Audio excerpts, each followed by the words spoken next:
Guys, this is going to be a video on how to do the vine pattern on your file work for your knife or whatever else you want to put it on.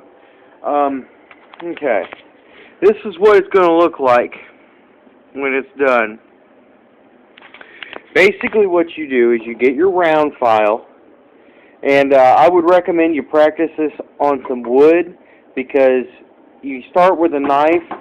Then if you mess up, then it's a lot harder to fix that, and well, it's just easier to work it on wood. You can practice, and if you mess up, you just sand it off.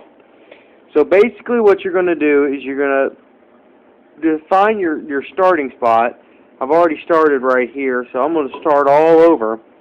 And what you're going to do is you're going to hold the file at about a 45-degree angle. Then you're going to start digging in. Start off slow and work your way into that. And then you're going to get a divot. Let me darken this up for you so it's a lot easier to see.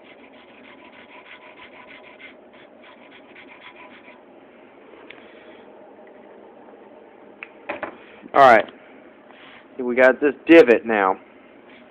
Alright, what I do to measure it is I put my file right on the edge, and then I lean it back 45 degrees, and I'll start digging into it slowly, just getting a little crease, so that file will go in there real nice.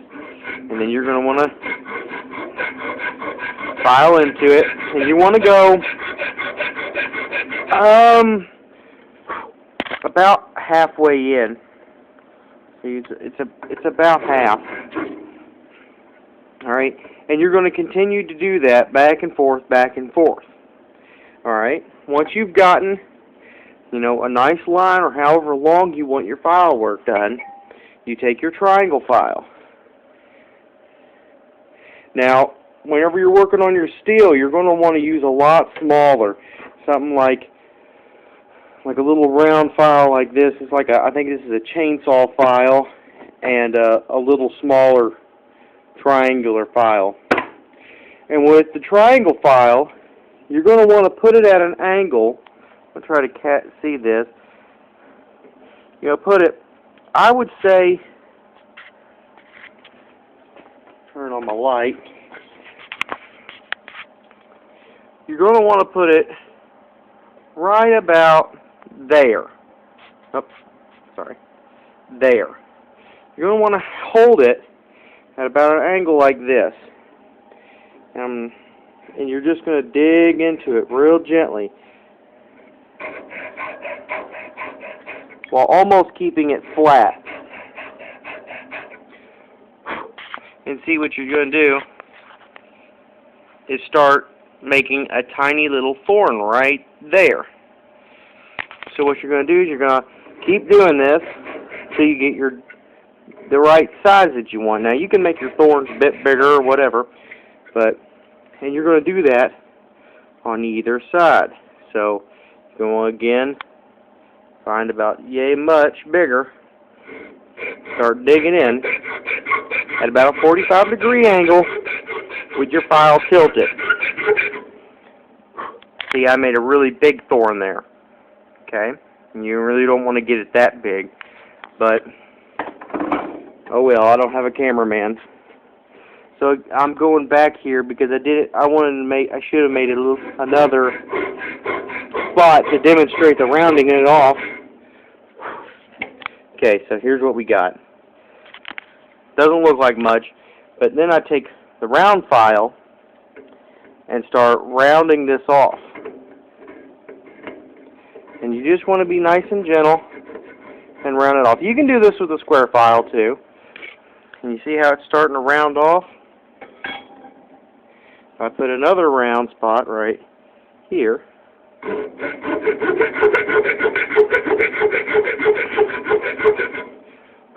way too big, but again, it doesn't really matter, because right here is where I'm going to be rounding off.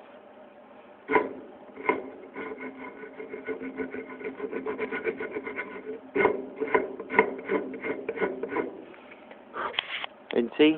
And you're going to just start, and you're going to continue doing that. So, round, round, and you're just going to kind of stagger it all the way down your piece. Then you're going to take your triangle file in right in the corner, right? I'm not really sure how thick that is, but you're going to give it just a little bit of space. So you got a nice little form, and you can even sharpen these up to make it look even better. But then you're going to round it off after every triangle. So it's just going to let you see the look. Round, triangle, round, triangle.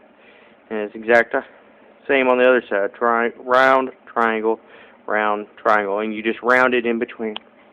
And that's how you do it. I might do a video later on how to do the wave pattern, and it's a lot easier. You just stagger it and round the edges. So, alright, hope you liked it, and hope it taught you something.